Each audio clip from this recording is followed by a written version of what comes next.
દિયા ચોકસી ફિન્સર્વના દેવેન ચોકસી આપણી સાથે જોડાઈ ગયા છે. દેવેનભાઈ, ઘણું સ્વાગત છે.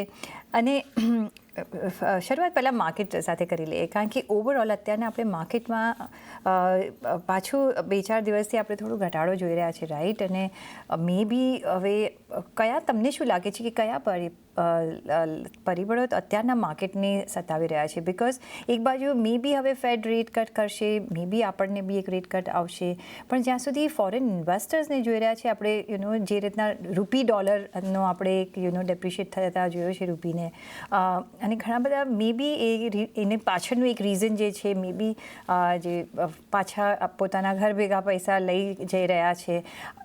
તમે શું કારણ જોઈ રહ્યા છો અત્યારના માર્કેટના એક સોમ્બર મૂડનું?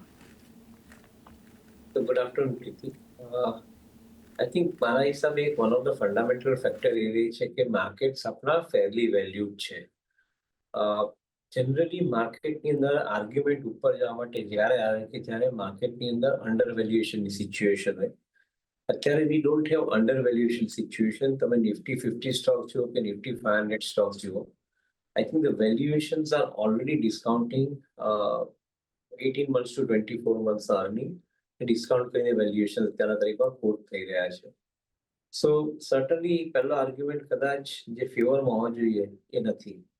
એની સામે ઓપોર્ચ્યુનિટી કદાચ વધારે દેખાય છે, કારણ કે નિફ્ટી 50 સ્ટોક્સની અંદર છેલ્લા 1 વર્ષમાં માર્કેટની અંદર પાર્ટિસિપેશન નથી આવ્યું.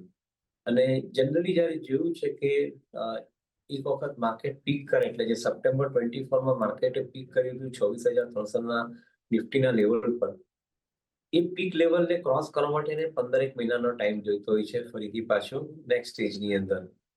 અને એ 15 મહિનાનો ટાઈમ કદાચ હવે અહીંયા પૂરો થવા આવ્યો હોય એવું અત્યારે આપણે માનીને ચાલીએ છીએ. તો પોસિબિલિટી એ છે કે momentum will return into Nifty 50 stocks. They are valued 18 to 24 months, અને એની સામે અત્યારની તારીખમાં કદાચ હવે પછીના 18 થી 24 મહિનાનું વેલ્યુએશન માટેના ફેક્ટર ખુલતા જશે. So એક પોસિબિલિટી એ ગણીએ કે momentum is returning back into Nifty 50 stocks and selectively also in Nifty 500 stocks. બીજો પોઈન્ટ એ જોઈએ કે ગ્રોથ માટે, અર્નિંગ ગ્રોથ માટે જે પેરામીટર્સ હોવા જોઈએ એ પેરામીટર્સ રાઈટ જગ્યાએ છે. ઇન્ટરેસ્ટ કોસ્ટ ઓછી હોવી, ઇકોનોમીની અંદર ગ્રોથ રેટ 6.5-7% વચ્ચે પ્લસ ઇન્ફ્લેશન એટલે 10%ની આસપાસનો ગ્રોથ રેટ ઇકોનોમીનો ઓલરેડી આપણે જોઈ રહ્યા છે. કંપનીઓને અર્નિંગ્સની અંદર ગ્રોથ આવી રહ્યો છે બીકોઝ રો મટીરિયલની કોસ્ટ નીચે છે. કન્ઝમ્પશન લેડ ડિમાન્ડ ઇકોનોમીની અંદર સસ્ટેન થઈ રહી છે because of the tax cuts, direct અને ઇનડાયરેક્ટ બંનેની અંદર. એ બધા ફેક્ટરો આઈ થિંક આવનારા 18 થી 24 મહિના માટે એક પોસિબિલિટી છે, પોઝિટિવ બતાવે છે. So summarising all this thing put together, અમને લોકોને કદાચ એવું કન્વિક્શન બેસે છે કે 2026ની અંદર જે 2025માં રિટર્ન નથી મળ્યા એની જગ્યાએ 2026 is expected to produce better return, એવું અમે લોકો અત્યારની તારીખમાં પોસિબિલિટી જોઈ રહ્યા છે. એક ફેક્ટર જે કદાચ સુધરીને આવે તો તમે જે પોઈન્ટ કીધો એ પ્રમાણે કદાચ ફાસ્ટ ઇકોનોમીમાં અથવા માર્કેટમાં ગ્રોથ આવી શકે. અને રૂપિયો અત્યારની તારીખમાં એક વીકનેસ બતાવે છે, largely because of the tariff related situation, largely because of I think the free trade agreement જે ઇમ્પ્લિમેન્ટ થઈ રહ્યા છે એનો બેનિફિટ આવનારા ટાઈમની અંદર આવશે. તો એ રૂપિયો જો વીકનેસમાંથી સુધરીને આઈ થિંક થોડો સ્ટ્રેન્થ બતાવે 87ની આસપાસ, તો મારા ખ્યાલથી જે રીતે સોનામાં સુગંધ મળે એ પ્રમાણે કદાચ આ માર્કેટની અંદર ટ્રેક પર આવવા માટે બહુ ફાસ્ટ રીઝન મળશે એને. So we are looking at this kind of possibilities. અને કદાચ 2024માં પોસિબિલિટી મટીરિયલાઇઝ થાય એવી સંભાવનાને આપણે લોકો રૂલ આઉટ નથી કરતા. જી, of course 2026 would be better than 2025, એ તો આપણે માનીને આગળ ચાલી જ રહ્યા છે. અને that's a positive factor which is જો સેન્ટિમેન્ટ વાઇઝ આપણે જો જોઈએ તો ઇન્વેસ્ટરના. પણ ઇન્વેસ્ટરનું સેન્ટિમેન્ટ આમ તો જોવા જઈએ તો સારું જ રહ્યું છે દેવેનભાઈ.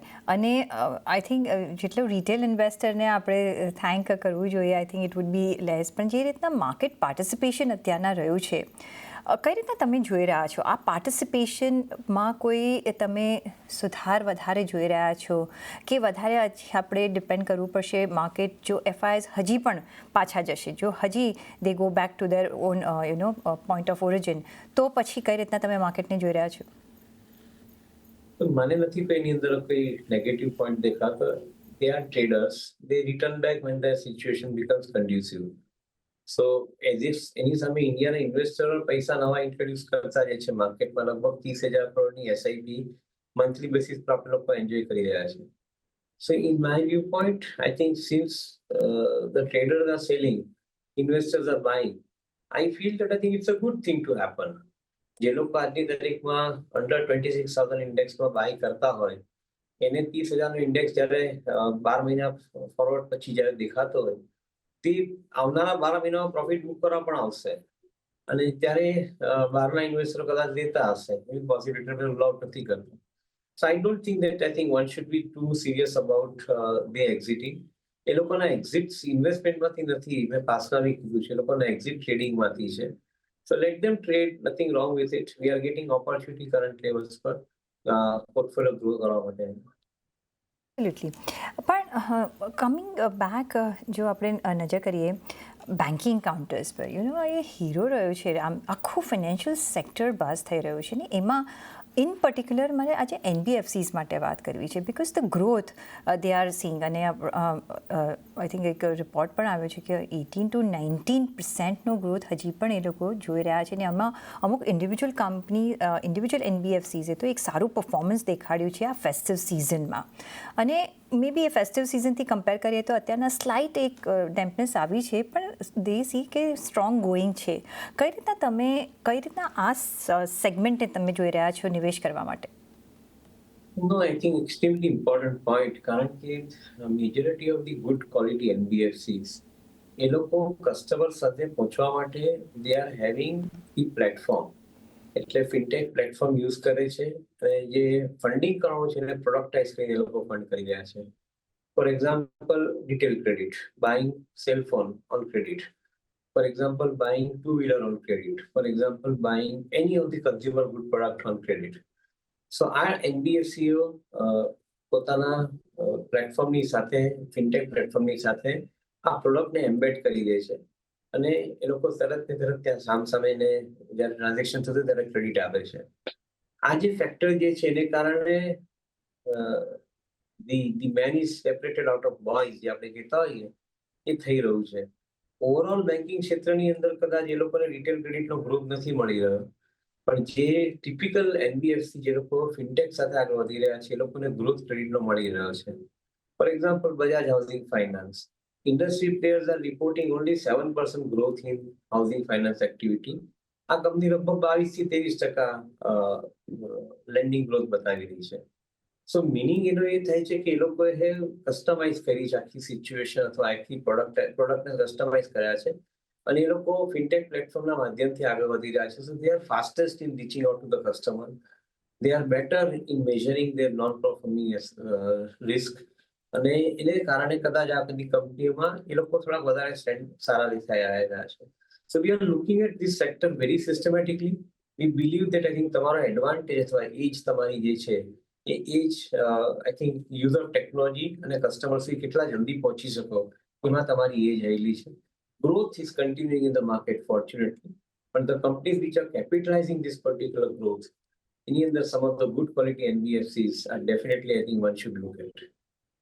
બટ દેન એ કયા વર્ટિકલમાં તમે જોશો? ઓટો ફાઇનાન્સમાં જોશો, ફાર્મ કઈ રીતના કયા વર્ટિકલમાં આપણે અહીંયા તમે નજર રાખશો વધારે? કન્ઝ્યુમર સ્પેન્ડિંગ ડિસ્ક્રિશનરી અને નોન ડિસ્ક્રિશનરી બંને વધીને આવી રહ્યા છે. આજે હાઉસિંગ છે કે ઓટો છે એની અંદર તો definitely I think we are seeing a good traction, good growth. કારણ કે એક તરફ ડાયરેક્ટ ટેક્સની અંદર 12 લાખ રૂપિયાનો બાદ મળવો. આજે ફેમિલી ઓફ 4 હોય તો લગભગ 50 લાખ રૂપિયાની ઇન્કમ તમને ટેક્સ ફ્રી મળી રહી છે. ડાયરેક્ટ ટેક્સની અંદર 12 લાખ રૂપિયા બાદ મળતા હોય તેની સાથે. તો એનો જે પરચેસિંગ પાવર છે 10 થી 15 લાખ રૂપિયાનો એ બહુ મોટો પરચેસિંગ પાવર છે અને that is where possibly I think one is looking at higher amount of growth through discretionary. એમાં હાઉસિંગ પણ કવર થઈ જાય, ઓટો બી કવર થઈ જાય. જીએસટીના કટને કારણે ઇનડાયરેક્ટ ટેક્સીસ ઘટવાને કારણે આઈ થિંક કદાચ પરચેસિંગ પાવર ફોર અધર કન્ઝ્યુમર પ્રોડક્ટ્સ અને ગુડ્સ એ વધીને આવી ગયું છે. સો again I think companies which R delivering those products એને માટે ટાઈમ સારો આવે. અને સાથે સાથે જે ફાઇનાન્સ કંપનીઓને આ એમ્બેડ કરીને પોતે વેચે છે દેટ મીન્સ કે they are packaging this particular product along with their funding એ લોકો માટે કદાચ આઈ થિંક ટાઈમ સારો થઈ રહ્યો છે. સો વી આર ડિસ્ટિંક્ટલી ક્લિયર કે ઓપોર્ચ્યુનિટી બહુ મોટી છે જે કંપનીઓ ધીમે ધીમે કરીને ઓપોર્ચ્યુનિટી કેપિટલાઇઝ કરે છે એ લોકો માટે ટાઈમ સારો આવી રહ્યો છે. તો જે ઓપોર્ચ્યુનિટી પિક અને યુઝ કરી રહ્યા છે એને એક ટાઈમ સારો આપણે આવતા જોઈ રહ્યા છે ને યસ ડિસ્ક્રિશનરી હોય કે કન્ઝ્યુમર ટેબલ હોય અહીંયા બધામાં અગ્રેસર રહેશે આ NBFCs રાઈટ. પણ બીજો જે એક સેગમેન્ટ છે ઇન્ફ્રા અને એમાં તમે આજે એઝ ફોર એક્ઝામ્પલ જોઈએ તો NBCCનો જે કાઉન્ટર છે 5% તેજી સાથે ચાલી રહ્યો છે અને અહીંયા નવા ઓર્ડર્સ આવી રહ્યા છે ને HG ઇન્ફ્રા હોય અહીંયા એટલું બધું મેસિવ આ વર્ક આપણે જોઈ રહ્યા છે. કઈ રીતના તમે આગળ સ્ટોરી જોઈ રહ્યા છો કારણ કે ચારે બાજુ આપણે જોઈ રહ્યા છીએ કે કેટલું બધું મોડર્નાઇઝેશન નવું બધું કામ થઈ રહ્યું છે. જો તમારે ચૂઝ એન્ડ પિક કરવું હોય અહીંયા તો તમે ક્યાં નિવેશ કરશો? પાવર અને power ancillary I think is our first preference. એનું કારણ છે કે જે રીતે બ્લેન્ડ ઓફ પાવર જે કન્વેન્શનલ પાવરની સાથે રિન્યુએબલ પાવર બ્લેન્ડ થતો જાય છે તો power engineering is gaining significantly large amount of traction. Power generation થી ઇવેક્યુએશન દેટ ઇઝ ટ્રાન્સમિશન અને ડિસ્ટ્રીબ્યુશન એ ત્રણ સેગમેન્ટની અંદર જે રીતે પાવર રિલેટેડ એક્ટિવિટી વધતી જાય છે it gives us maximum amount of confidence within the infrastructure space. એની સાથે સાથે કનેક્ટેડ એરિયા છે એ રોડ, રેલવેઝ, એરપોર્ટ અને સી પોર્ટ એ કનેક્ટેડ એરિયાઝ છે એટલે એમાં પણ ગ્રોથ આપણે લોકો સિસ્ટમેટિકલી જોઈ રહ્યા છે. We believe that I think ઇન્ફ્રાસ્ટ્રક્ચરની અંદર આ 5 વર્ષની જે પાવરની અંદર જે મોટી જર્ની ઊભી થઈ રહી છે વી બિલીવ કે I think it's a big opportunity for investors going forward. કંપનીઓ કદાચ સસ્તા ભાવે નથી મળતી દેટ્સ અ ડિફરન્ટ ઇશ્યુ કારણ કે એના વેલ્યુએશન બધા લોકોના સ્લાઇટલી ફેરલી પ્રાઇસ છે અથવા ઇન સમ કેસીસ એક્સપેન્સિવ છે. પણ માર્કેટની અંદર થોડો ઘણો સમય જ્યારે સાઉન્ડવેઝનો આવે અથવા કરેક્શનનો આવે ત્યારે આ ટાઈપની કંપનીઓ માટે ટાઈમ સારો રહેશે એવું અમે લોકો માનીને ચાલે છે. નવા લેબર કોડ રજૂઆત થઈ ગઈ છે અને આજે આપણે જોઈએ છીએ કે અહીંયા ઘણા બધા લેબર્સને અહીંયા ફાયદો મળશે. એક સિક્યોરિટી પોઈન્ટ ઓફ વ્યૂ પણ અહીંયા એક આપણે એક ગુડ મૂવ જોઈ રહ્યા છે. પણ કઈ રીતના તમે જોયા આજે ઘણા બધા કાઉન્ટર્સ પર એની અફેક્ટ થઈ ગઈ છે. સ્વિગી, ઝોમેટો કે ટીમ લીઝ જેવા કાઉન્ટર્સ ઘણી 10% ઉપરની લેવલ્સ પર ચાલી રહ્યા છે. આ સેગમેન્ટમાંથી કઈ રીતના તમે જોઈ રહ્યા છો ઓપોર્ચ્યુનિટી છે ઇન્વેસ્ટમેન્ટ માટે?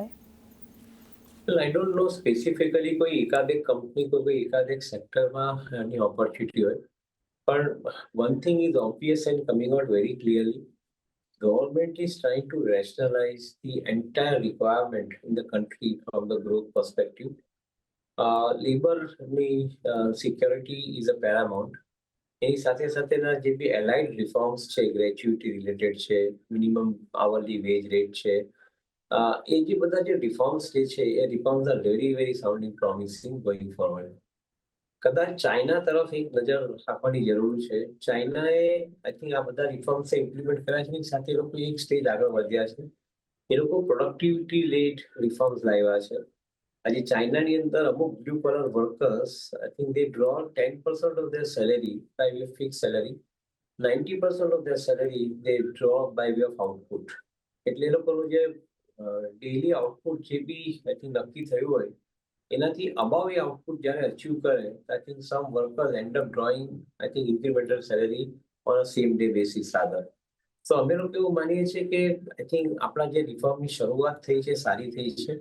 એક સ્ટેજ આગળ જવાથી પ્રોડક્ટિવિટી લિંક થવાની સ્ટાર્ટ થાય આ લેબર લો જોડે તો કદાચ અહીંયા આગળથી ગ્રોથ બહુ મોટો આવશે અને this is where I think probably we need to bring lot of importance to productivity link we structure.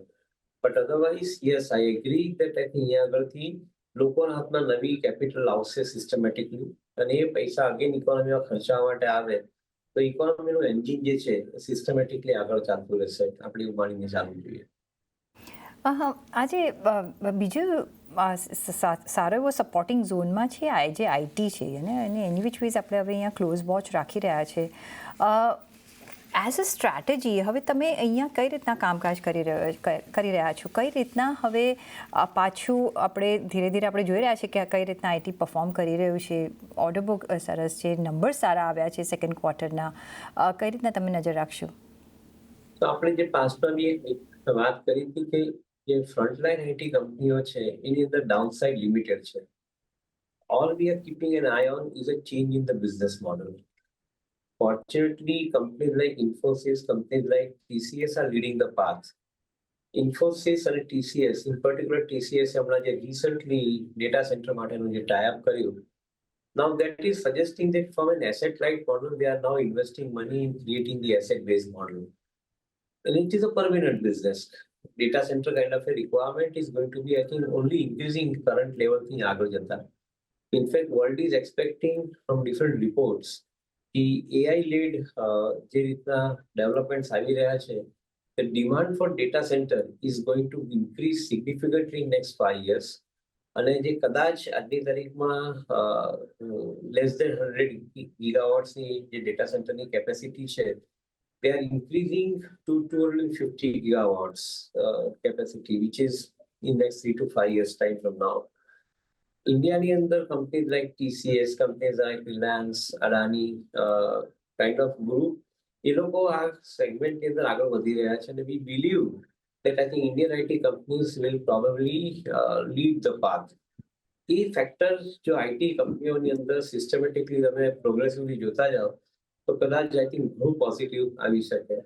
Along with that I think the GCC global competency centre જે આપણે કહીએ છીએ, એને બી પાવર કરવા માટે Indian IT companies R supporting the global competency centre of the corporates among the global corporates. So we feel that things are moving well. And last but not the least, I think with the AI use, the coding જે રીતે અત્યારની તારીખમાં થઈ રહ્યું છે, significantly undergoing change. So we are relatively more confident and hopeful. અહીંયા આગળથી things are likely to become very, very systematically different. Maybe a new era of Indian IT company is emerging now. કદાચ એને time લાગશે, એક દિવસમાં નહીં થાય, પરંતુ ઓબ્વિયસ છે કે અહીંયા આગળથી ગ્રોથ માટેના નવા ફેક્ટર્સ ખુલતા જાય છે. Absolutely. The beginning of a new era in IT sector ને આપણે જોઈ રહ્યા છે ને yes as time goes it will evolve too. On that note, દેવનભાઈ ઘણો આભાર તમારો અમારી સાથે જોડાવા બદલ અને આપના વેલ્યુબલ વ્યૂઝ એઝ યુઝ્યુઅલ અમારી સાથે શેર કરવા બદલ. અને એ સાથે જ મને પણ આપશો રજા. પણ જોડાયેલા રહેજો CNBC બજાર સાથે. નમસ્કાર.